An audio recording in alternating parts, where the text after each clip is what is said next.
Hey everyone, I'm Lydia B. Also, you can call me the bipolar bear. Um, I apologize, I am not feeling very good tonight. I've got my ibuprofens and my chamomile tea. Tea always makes you feel better. So, I guess I'll start out telling you all a little bit about myself. I was diagnosed with bipolar when I was 11. I am now 24. I live in Charlotte, North Carolina, and I'm a cosmetology student.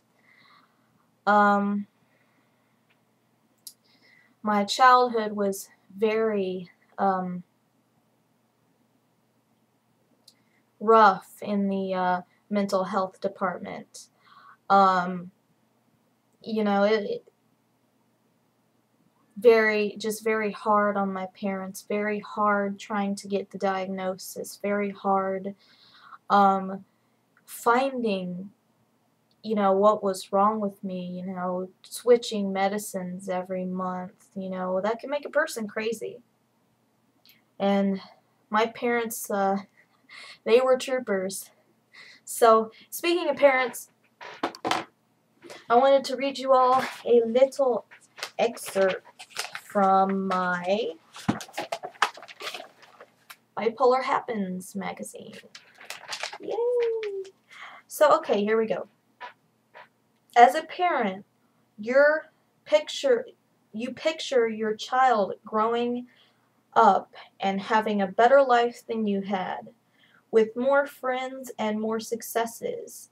As the mother of a child with bipolar disorder, you hope your child has any friends and can simply make it through the day. And that is the God honest truth.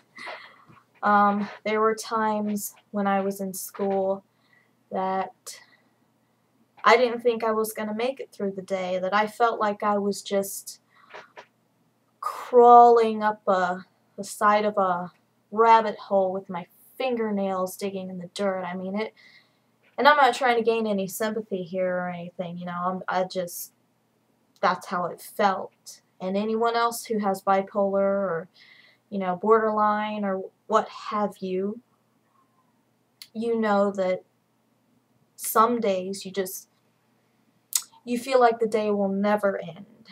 And you feel like, you're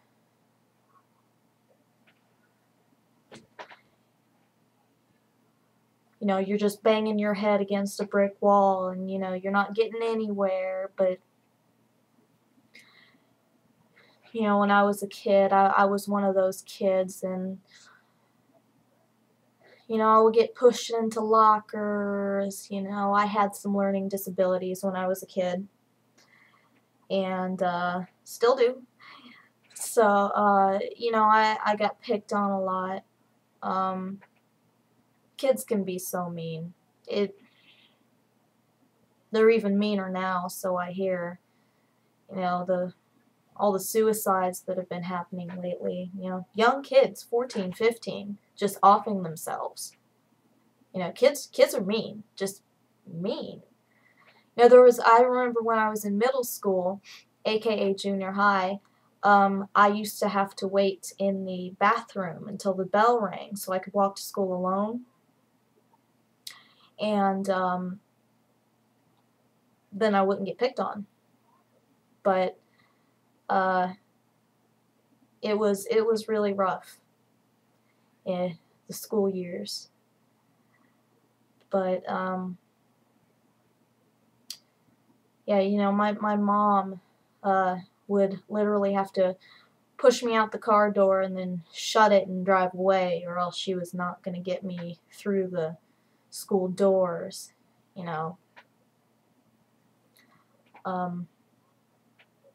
But for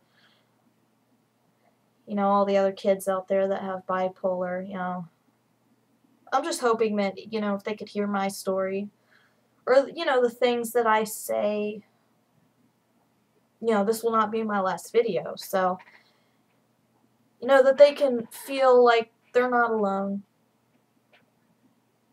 Because when I was little, I felt very alone.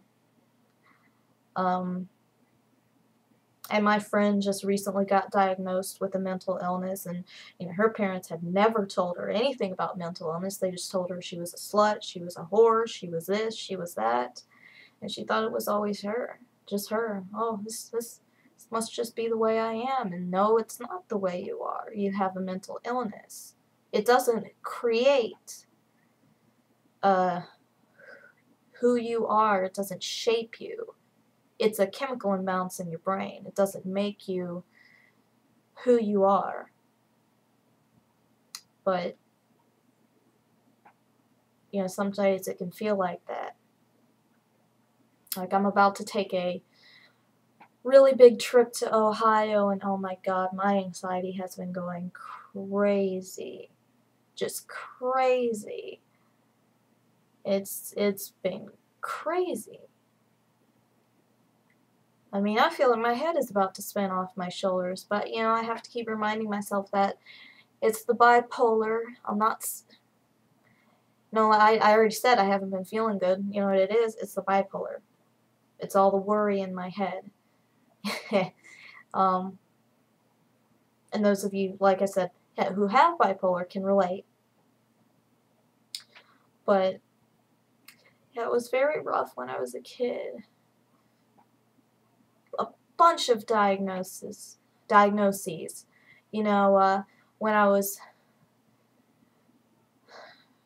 was 3, it was anxiety. When I was 5, it was separation anxiety. When I was 7, it was ADD. When I was 9, it was OCD. When I was 10, it was manic depressive, and when I was 11, then it was finally bipolar disorder. I mean, everything, just everything. They didn't know what the hell was wrong with me. So to parents out there, if your kid just isn't acting right, I don't want to say acting right because there's no right or... I mean, I don't think there is a right way to act because we all act weird as human beings. But if your kid is just, running away from home, having difficulty sleeping, wants to sleep in your bed because he can't sleep by himself, or chasing you around with forks, punching holes in the wall, that is not typically things that kids do.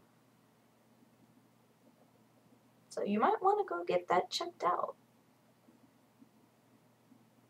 But I think that's going to be all for tonight. I've got to get to sleep. I've got to burn some CDs for my trip, or I'm going to go stir crazy for 10 hours. But, yeah, I've got to give a lot of credit to my parents for the last 24 years.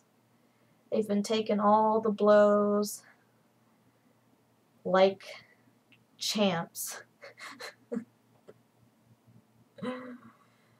Oh, they've got so many battle scars, but they are my support system. I don't know where I would be without them.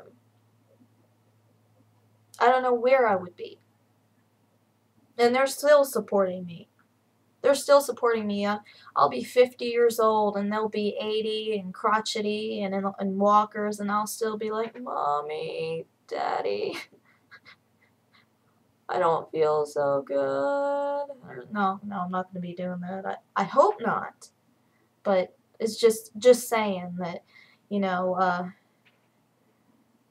that, they've been my support system for 24 years, and thanks, Mom and Dad. Well, I guess I'll see you all next week, and peace out.